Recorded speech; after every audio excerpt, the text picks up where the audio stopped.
Ini watak munafik. Kalau dilihat Islam menguntungkan, rame-rame teriak Islam. Ketika diminta berjihad, diminta berkorban, diminta zakat, rame-rame mengundurkan diri. Saya bangkrut pak, saya miskin pak, saya pailit pak. Mental itu dalam awal-awal Baqarah dijelaskan. Kullama adha'a lahum masyaw fih wa idza adlama alaihim qamu. Kalau terang mereka berangkat, kalau gelap mereka mandek. Itu ciri orang munafik beragama. Kalau Islam menguntungkan, rame-rame teriak Islam. Ketika diminta berjihad, berkorban, berjuang, rame-rame mengundurkan diri. Membentuk kualitas sumber daya manusia dengan menanamkan nilai-nilai keimanan, membebaskan dari ketergantungan kepada benda.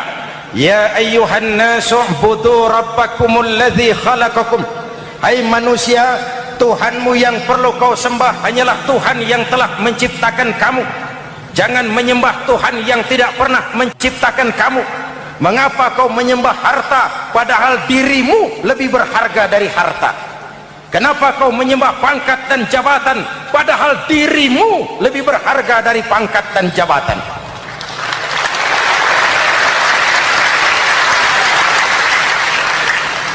Diajak rasio berpikir, Tuhanmu yang perlu kau sembah hanyalah Tuhan yang menciptakan kamu. Dan Tuhan yang menciptakan kamu itu Tuhan yang lam yalid walam yulad, yang laisa kamislihi syai'un, dan itulah Allah subhanahu wa ta'ala. Kalau kepada syirik jali, syirik yang terang-terangan, insya Allah tidak. Nyata-nyata menyembah berhala, tidak. Nyata-nyata menyembah pohon, tidak. Nyata-nyata berkeyakinan Tuhan lebih dari satu, tidak.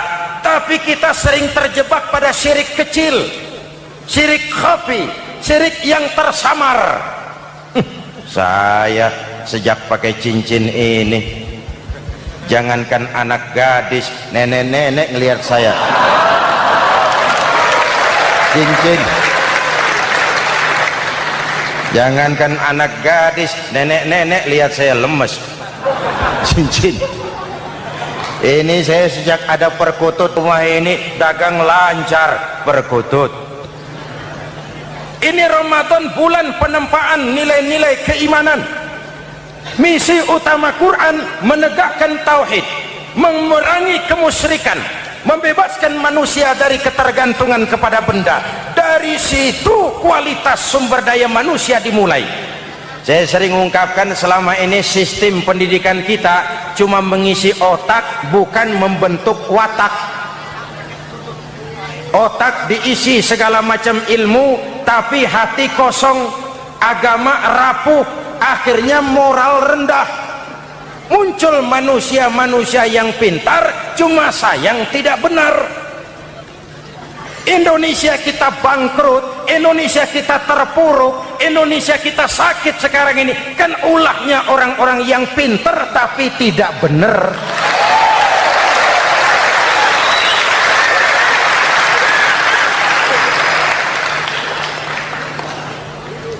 Dan kalau saya bicara kayak begini, ini bukan pidato politik, ini nurani. Politik naon kadut.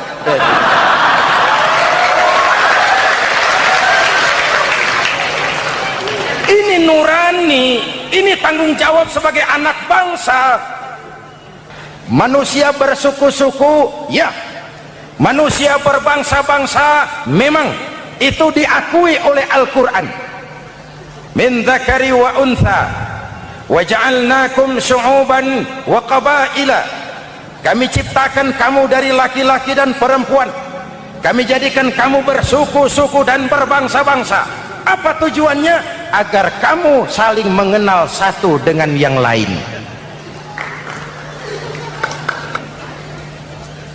Yang terlepas dari ras, dari manapun orang datang, apapun warna kulitnya, dari suku apapun ia dilahirkan, kalau akidahnya sama, itu kan saudara kita.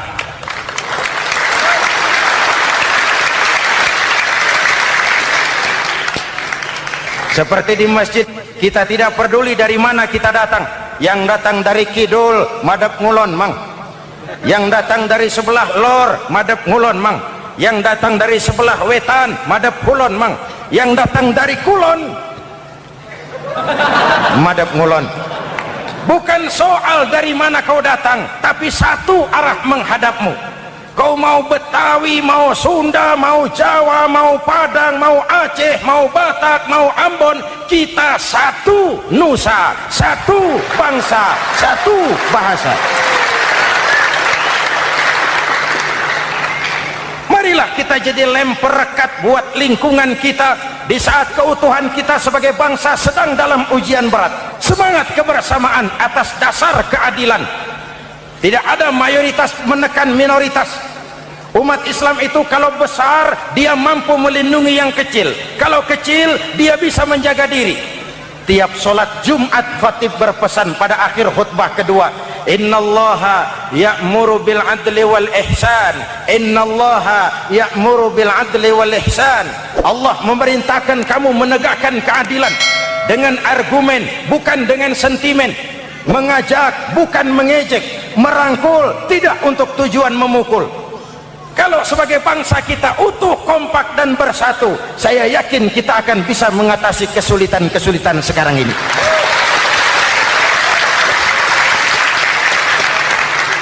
Kan kita prihatin kadang-kadang tawuran antar desa, antar RT, antar RW, antar kecamatan, sampai antar elit di atas. Makanya saya ulang lagi pesan ini, kalau elit di atas tawuran, jadilah penonton yang baik. Saudara-saudara kaum muslimin yang saya cintai, kita prihatin, kita seakan tercabut dari akar budaya kita sebagai bangsa. Kenapa kita yang berfalsafahkan Pancasila, kenapa kita yang berketuhanan yang Maha Esa tiba-tiba jadi beringas dan brutal? Muhammad Toha teriak takbir ngadepi Belanda, Bung Tomo teriak takbir ngadepi Belanda, ayeuna takbir ngadepi batur sadulur salembur. Nanaonan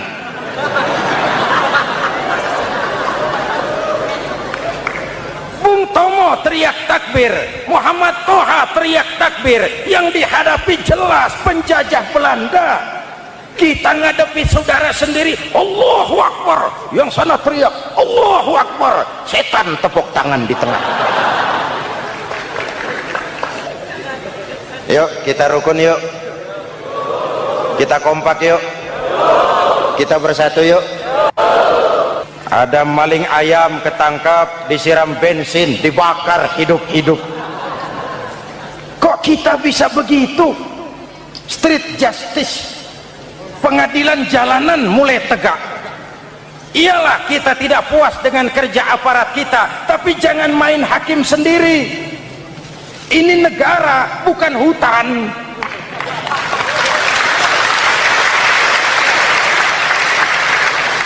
Jangan mencegah kemunkaran dengan menegakkan kemunkaran baru. Oleh hal-hal yang sepele yang mestinya kita bisa mencari jalan keluar dengan baik. Ayo luruskan saf, rapatkan barisan, satukan langkah, tautkan hati. Kita satu umat yang satu, diikat oleh Al-Quran.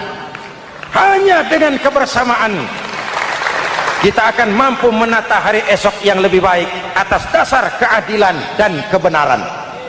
Al-Quran membebaskan manusia dari gaya hidup sekuler. Quran mengingatkan, awas bung, ada hidup sesudah mati, ada akhirat sesudah dunia. Lebih untung orang yang percaya akhirat daripada yang tidak. Paling tidak hidupnya normatif. Contoh, saudara yakin akhirat ada, lalu saudara hidup baik-baik, menjauhi yang munkar, meninggalkan yang haram, saudara sujud, puasa, jihad, lalu saudara mati. Setelah mati ternyata akhirat tidak ada ruginya. Paling kurang kita sudah dicatat sebagai orang baik. Sebaliknya, saudara tidak percaya sama akhirat, lalu hidup seenaknya, judi, mabuk, zina, nipu orang, korupsi, tenggelam dalam kemunkaran, lalu mati. Setelah mati ternyata akhirat ada. Baik, kemana anjen? Lebih untung orang yang percaya akhirat ketimbang yang tidak. Hidupnya ada rem.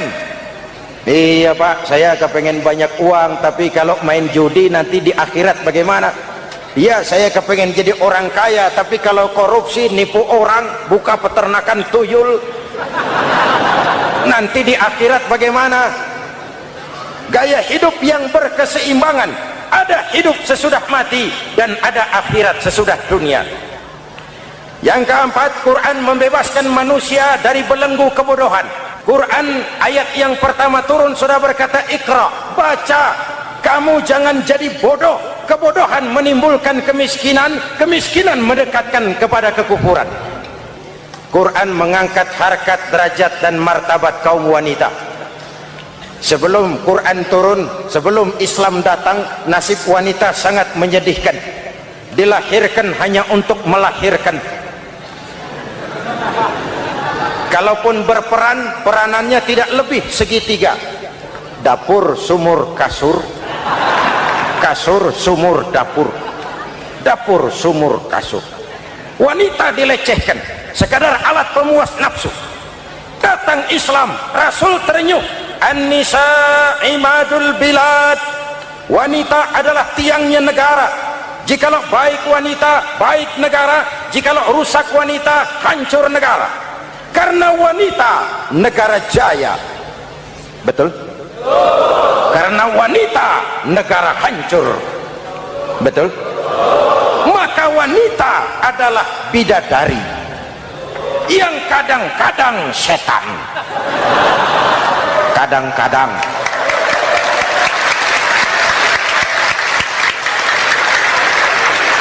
Ini yang hadir di sini bidadari semua. Ibu bapak, saudara-saudara hadirin yang saya hormati. Lalu bagaimana sikap kita terhadap Al-Quran? Quran sendiri menjelaskan, "Tsumma awrasnal kitaba alladzina istafaina min ibadina." Kemudian kami wariskan kitab Al-Quran yang kami pilih buat hamba-hamba kami yang terpilih. Luar biasa. Umatnya umat pilihan, Rasulnya Rasul pilihan, kitabnya pun kitab pilihan. Kami wariskan Al-Quran kepada hamba-hamba kami yang kami pilih. Bagaimana sikap mereka setelah menerima Al-Quran? Terbagi tiga. Pertama, faminhum zalimun linafsihi. Di antara mereka ada yang setelah menerima Al-Quran lalu zalim kepada dirinya sendiri. Diterimanya Al-Quran dengan lidahnya, tapi ditolak dengan perbuatannya. Mulutnya menjunjung Al-Quran, perbuatannya menginjak Al-Quran. Quran bilang ke barat, dia pergi ke timur. Quran bilang ke selatan, dia berangkat ke utara. Quran bilang haram, dia terjang. Quran bilang halal, dia tidak mau. Orang seperti itu tidak zalim kepada Allah, tapi zalim kepada dirinya sendiri. Apa kalau kita tidak sholat, Allah rugi? Apa kalau kita tidak bayar zakat, Tuhan bangkrut? Apa kalau sedunia tidak ada yang sujud, Tuhan berhenti jadi Tuhan? Kita mau lakon apa, Allah tetap Allah. Kau mau jadi orang baik-baik, mau jadi bajingan paling tengik, mau jadi orang soleh, mau jadi orang salah, Allah tetap Allah. Kita hanya zalim kepada diri kita sendiri. Ini kelompok pertama, menerima Quran dengan ucapannya tapi menolak dalam perbuatannya. Mudah-mudahan kita yang termasuk golongan ini. Amin. Yang kedua, wa minhum muqtasid. Di antara mereka ada yang menerima Quran 50-50, separuh-separuh. Yang enak dilaksanakan, yang berat ditinggal. Padahal pada sisi lain Quran mengajarkan masuklah ke dalam Islam secara total, kafah, jangan separuh-separuh. Golongan yang ketiga, ini yang ideal. wa minhum sabiqum bil khairati biiznillah. Di antara mereka ada yang setelah menerima Al-Quran lalu berlomba-lomba mengamalkannya, berlomba-lomba melaksanakannya. Jangan sampai yang baca Quran dengan suara merdu dapat piala, yang mengamalkan Quran dengan konsekuen dapat penjara.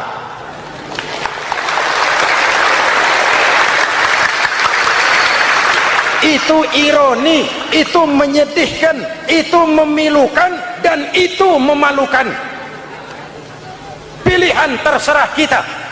Satu hadis Rasulullah mengajarkan begini: man ja'alal qur'ana amamahu qadahu ilal jannah wa man ja'alal qur'ana khalfahu saqahu ilan nar.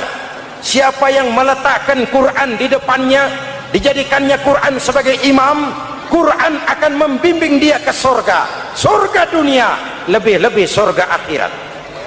Sebaliknya, siapa yang meletakkan Quran di belakang, dibelakanginya ajaran Quran, Quran akan mendorong dia ke neraka, neraka dunia, lebih-lebih neraka akhirat.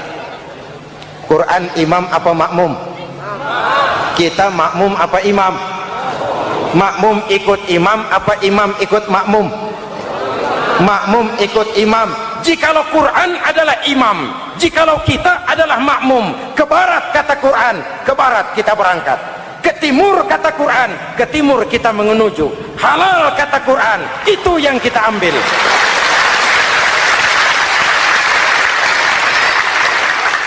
Ini laki-laki ini seneng nggak sama perempuan?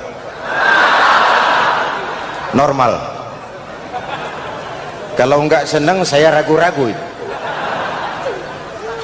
Perempuan seneng nggak sama laki-laki?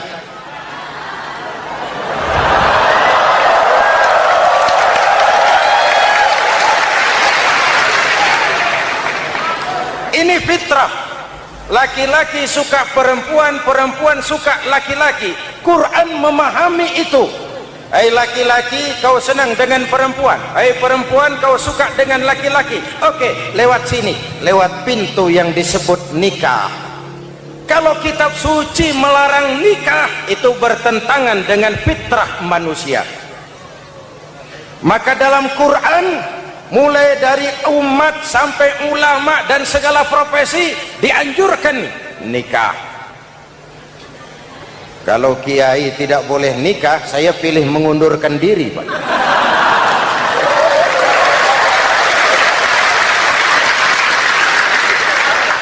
Itu bertentangan dengan fitrah.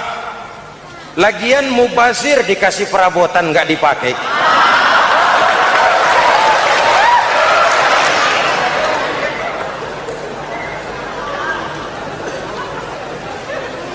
Fitrah. Contoh lagi, manusia perlu makan. Kalau ada kitab suci menyuruh puasa terus dari pagi sampai sore sampai malam sampai pagi lagi, eta teh kitab gelo.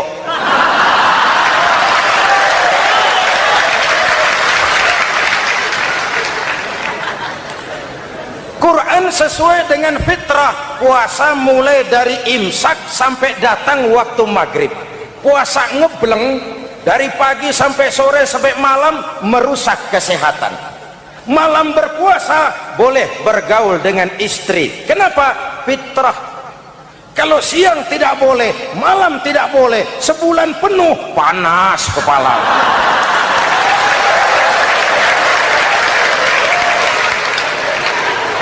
Rontok rambut. Hadirin yang saya hormati, itu yang pertama. Yang kedua, kita yakini Quran sebagai kitab suci karena isinya tidak saling bertentangan, konsekuen, konsisten. Kalau ada satu kitab, di satu ayat mengajarkan Tuhan Esa, di lain ayat mengajarkan tiga, liar eta mah. Bagaimana kitab suci isinya paradoks? Bagaimana kitab suci isinya saling bertentangan? Di ayat manapun sekali Quran berkata Allah itu Esa, selamanya Esa. isinya tidak saling bertentangan. Lalu yang ketiga, kita yakini Quran kitab suci karena dia bersih dari intervensi manusiawi. Sejak turunnya Al-Quran menantang, jikalau kamu ragu terhadap Quran yang kami turunkan kepada hamba kami Muhammad, kamu anggap itu cuma bikinan Muhammad. Kalau Muhammad bisa, kamu tentu bisa. Baik, bikin satu surah semacam Al-Quran. 14 abad yang lalu tantangan ini turun dan sampai malam ini belum terjawabkan. Pak, barangkali tidak ada yang mau coba. Banyak, antara lain Musailamah Al-Kazzab. Dia mencoba membuat menandingi Al-Quran. Dia buat satu surah namanya surah Al-Fil. Bunyinya begini, bikinan Musailamah.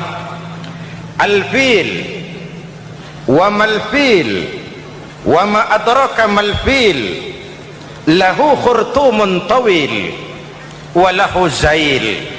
Sudah berbentuk syair. Isinya apa? Al-fil, gajah.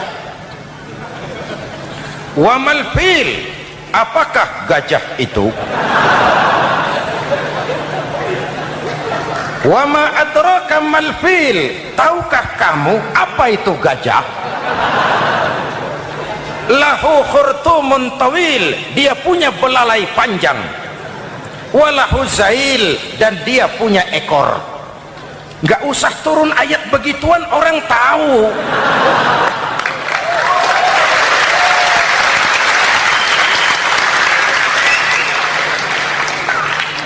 Kalau redaksi mendekati, maka isi jauh panggang dari api.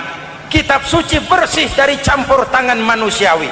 Maka Al-Quran, ke bahasa apapun dia diterjemahkan, naskah aslinya tetap ikut. Dia boleh diterjemahkan ke bahasa Sunda, bahasa Jawa, bahasa Padang, bahasa Inggris, bahasa Jerman, bahasa Belanda, naskah aslinya tetap ada. Kenapa? Bahasa ke bahasa perbedaannya sering frontal. Kalau dari gelas menjadi gelas, eta mah caket. Dari lamp menjadi lampu, itu masih serumpun. Tapi cokot Sunda dengan cokot Jawa itu jauh bedanya. Atos Sunda dengan atos Jawa itu jauh. Ulama Sunda sama ulama Jawa nggak pernah akur kalimat atos ini.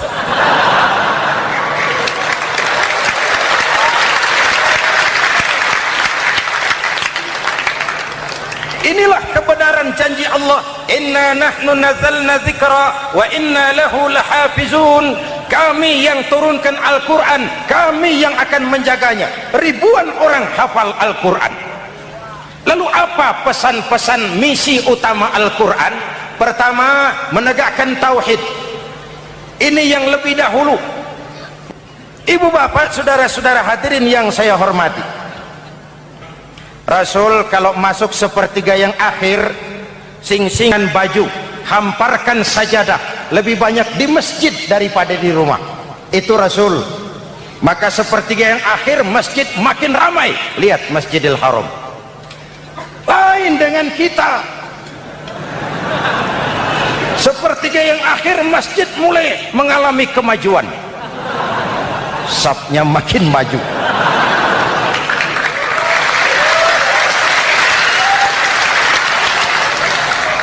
Pasar ramai, terminal beludak.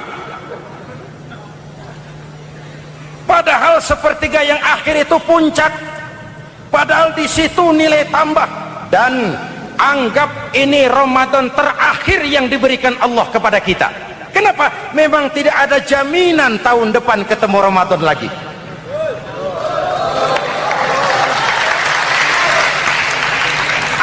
Ini Ramadan terakhir yang diberikan Allah kepada kita. Tidak ada jaminan tahun depan Ramadan akan ketemu lagi. Tidak ada jaminan. Manfaatkan pelurukan pemutihan. Semua kita melakukan introspeksi. Tidak tahu kita Ramadan tahun depan nanti masih ketemu apa tidak. Sebagaimana kita tidak tahu kita masih hidup atau tidak. Hadirin yang saya hormati, misi kedua Al-Quran, persaudaraan. kebersamaan atas dasar keadilan dan kebenaran. Mari kita jadikan Ramadan sebagai bulan di mana sedikit demi sedikit kita berupaya kembali menjadi generasi yang Qur'ani. Rasulullah pernah ditanya, kalau Tuhan wafat ya Rasul, kemana kami minta nasihat? Aku tinggalkan kamu dua nasihat, satu yang diam saja, satu yang bisa bicara. Yang bisa bicara apa ya Rasul? Al-Quran. Minta nasihat Quran. Yang diam saja apa ya Rasul? Maut. Dalam hidup ada dua nasihat, nasihat yang bisa bicara Al-Quran, nasihat yang diam saja maut. Mau dagang minta nasihat Quran, mau bertetangga minta nasihat Quran. Itu nasihat. Nasihat yang kedua, diam saja, tahu-tahu datang maut. Makanya anggap ini Ramadan terakhir yang diberikan Allah kepada kita, karena tahun depan tidak ada jaminan kita bertemu Ramadan. Manfaatkan 10 yang akhir untuk meningkatkan nilai ibadah kita kepada Allah Subhanahu wa ta'ala.